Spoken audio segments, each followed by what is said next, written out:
On BBC Two in just under 15 minutes, Zoo Week, and more live action from behind the scenes at London Zoo.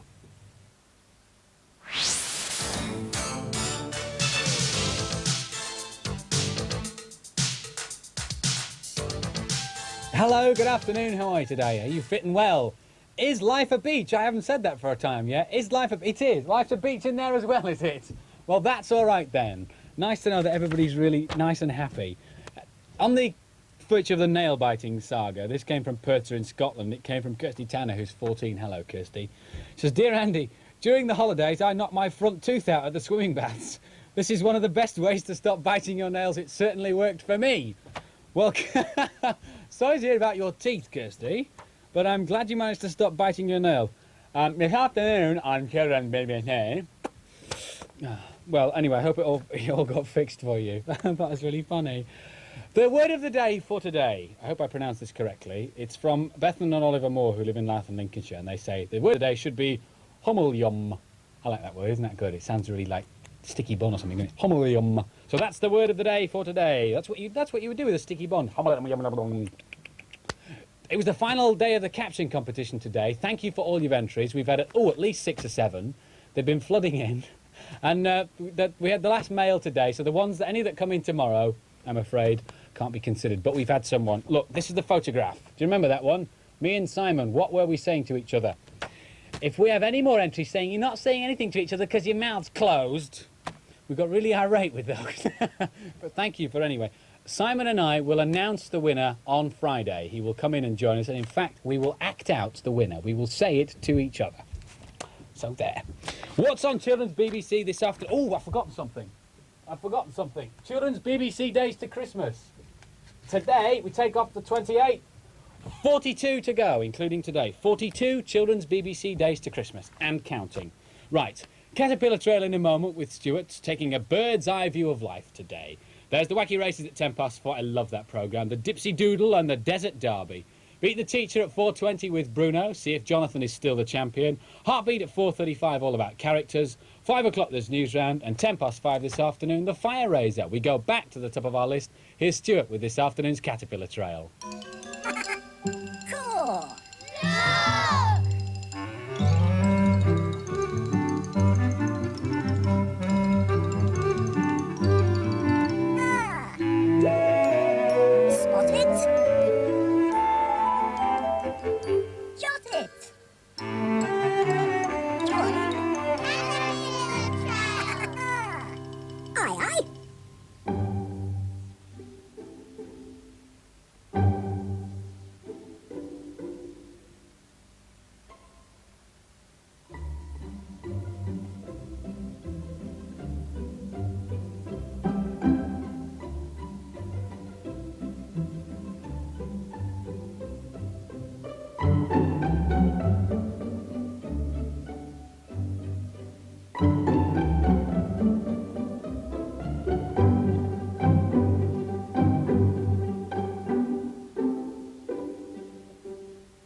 Hello. Although most birds and animals have very good eyesight, they often don't have as good colour vision as you or I. Now, unless you're watching this now on a black and white television set, you'll be seeing me in colour. But if you were a cat, you might well be seeing something like this. You see what's happened to my shirt? Well, that's because cats' eyes are not very sensitive to red, although they are sensitive to blues and yellows. So what animals are sensitive to red? Well, for years, people have thought that the animal most sensitive to the colour red is a bull. In fact, if you know a sure way of annoying someone, there's even a saying, a red rag to a bull. But that's nonsense. If a bull was watching a programme, and you never know, he'd be seeing something like this. No colour at all, just shades of grey. But what is likely to annoy a bull is movement. That's because they have very special cells in their eyes that can react to even the slightest move. So what animals miss out by way of colour vision, they make up for by way of detail. Although we can't see over great distances, we've invented things to help out.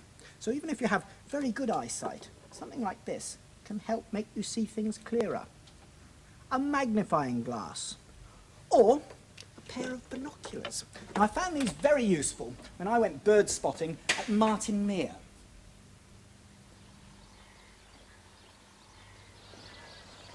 This building is called a hide.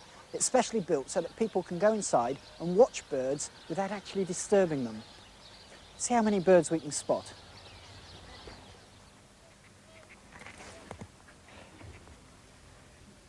These are the windows in the hide. They're very small, a bit like slits really, just enough for people to be able to look at the birds through. Can you see the hide? The birds don't know we're inside watching them.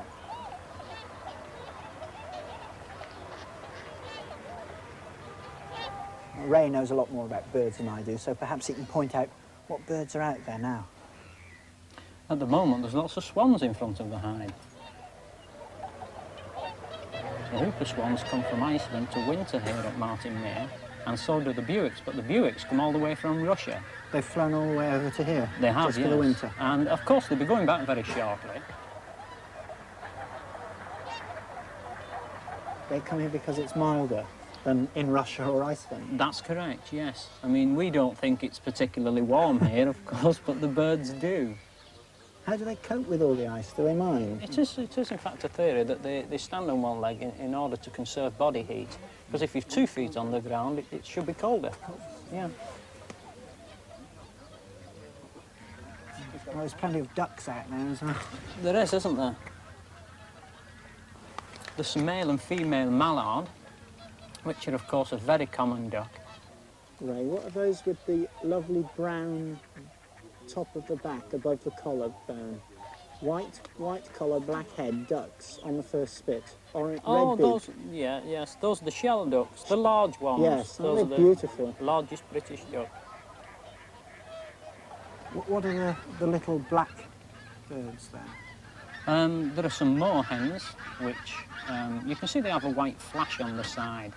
Now, the ones that you might get mixed up with are the coots. They have a white shield or knob on the top of the bills. There's a nice flight of swans coming in again here. They're going to have great difficulty landing on the ice unless they can get round to that open water at the far side.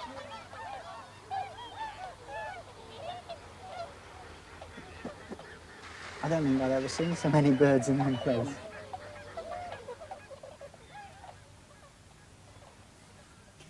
Birds have the best eyesight of all creatures, certainly better than ours.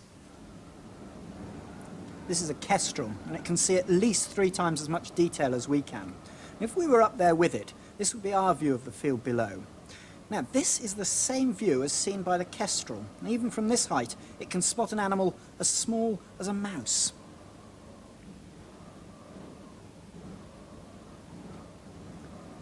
It hovers above, using its eyes like binoculars, so it won't lose sight of its prey.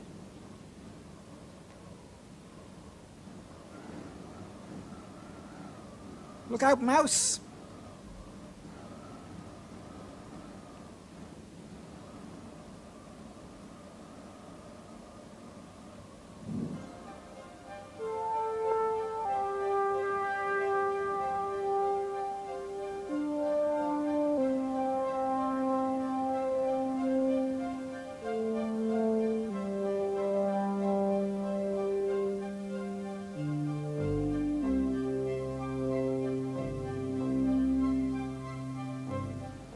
Most birds need daylight to be able to hunt as well as that, so they need to have finished hunting before dark. But there are some exceptions, like this nighttime hunter. Now this is a tawny owl, and he comes from the Wildlife Hospital in Aylesbury. He's being looked after by Les. So Les, why have you got this tawny owl? In fact, he's injured his foot, so he can't hunt in the wild, so we've just got to get his foot better before he can be released. Now owls have got very special eyes. Can you tell me about them? Well, as you can see, they're a lot larger than other birds' eyes, they're facing forward, so like a pair of binoculars, so they can concentrate their vision.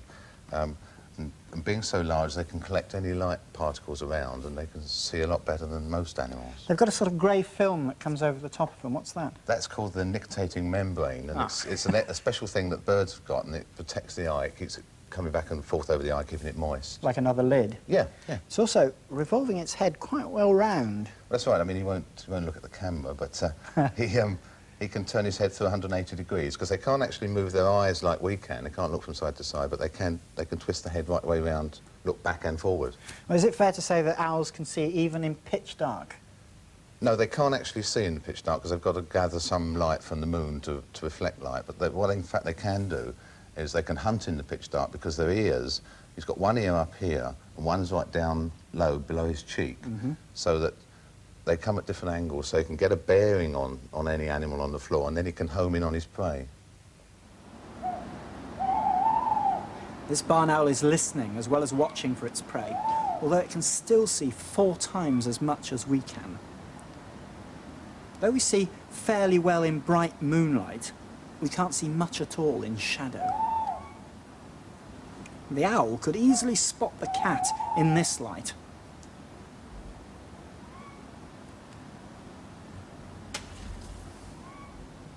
Whereas we'd only make out the eyes. But imagine what it would be like living in a world that was totally dark, where there were no colours, not even any shadows. How would you start to make sense of the things around you? My name is Zoe. I am 8 years old. I can't see because I am blind. Blind people have a special language called Braille that uses dots instead of letters. They're made with a machine called a brailler. It's a bit like a typewriter, but it only has 6 keys. Okay then, Zoe, how are you? My teacher is called Miss Cruz. She's very nice. Tell you what, will you read to me? She helps me with my work. Right. Let's start there. Mary had a little garden at the back of her house. Every night when she came home from school, I read Braille by feeling the dot patterns with my fingers. Flowers.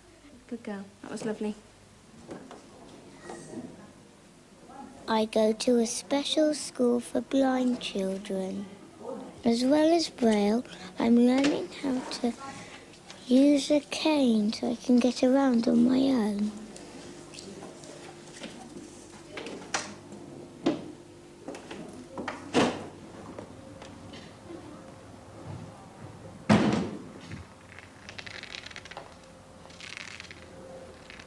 Now, I put my cane in front of me. I've just hit the steps. And I'm going along the wall. I can feel the wall with my hands. I know where I am by following the wall, and my cane touches things. I've come to the end of the wall, and I'm going along the path now. I can hear my cane as it goes along the path. I can hear the trees rustling. They make a nice noise. When I know somewhere well, I can move about quite quickly on my own. All right, my love. Yes, thank you. Come towards me. Come on. Hello, Alan. Hello, my love. I often go from school to visit the donkey sanctuary.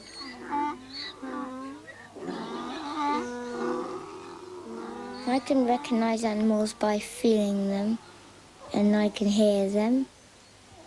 This donkey is called Russell. Russell wears a Braille collar, so I know who he is. I recognise the donkey's back by feeling it. It is quite a big back. It feels nice and warm. The donkey's ears are very long ears. That is how I recognise them.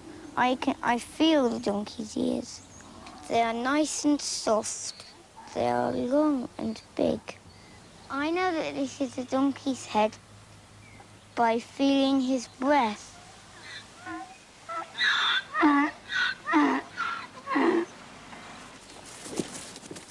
I sometimes hear the donkey, and I sometimes hear the bird and the trees rustling.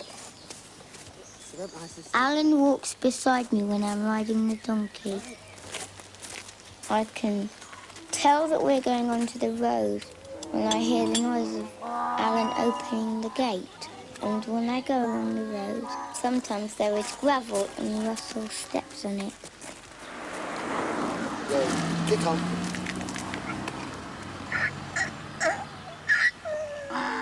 I like riding on the donkey when he trots. I bounce up and down in the saddle. Keep your heels down. I am. That's a good girl.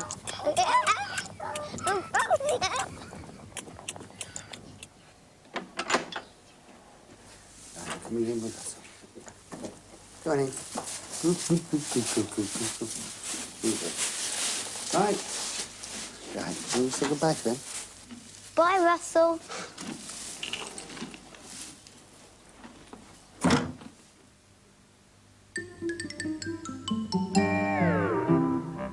Heard the latest?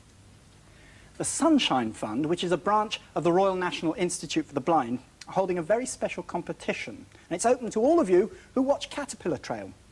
They'd like you to design a caterpillar that a visually handicapped child would enjoy. Now, it could be a model, a collage, it could be knitted, anything as long as you can feel its shape. And Zoe's going to pick a winner who will receive a giant picture of our caterpillar specially framed by one of the colleges of the RNIB. And send your entries in to me at Caterpillar Trail. Keep spotting and jotting. See you next week.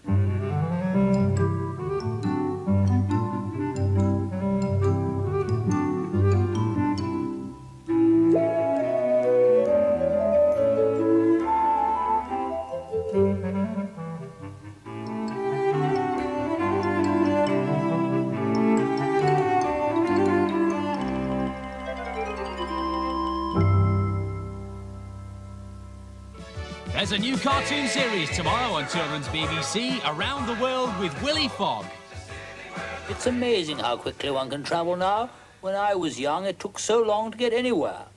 But now I suspect that one can travel around the world in less than half a year. In fact, what Lord Guinness has said is no fantasy, I assure you. What was that, Fogg? Mr. Sullivan, to travel around the world, 3 months are unnecessary. 80 days would be sufficient, I think. What? Fogg, I believe that's the most ridiculous thing I've ever heard. I shall prove it can be done. Eh? I will travel around the world in 80 days myself. Oh, well, really. And I say it can't be done. Find out if Fogg succeeds in Around the World with Willy Fogg tomorrow at 4:30 on Children's BBC. Hummel yum, eh? Express 100 by using the same figure 6 times was the cliffhanger Bruno left us with. See if you got the answer right when we join him after this afternoon's wacky races.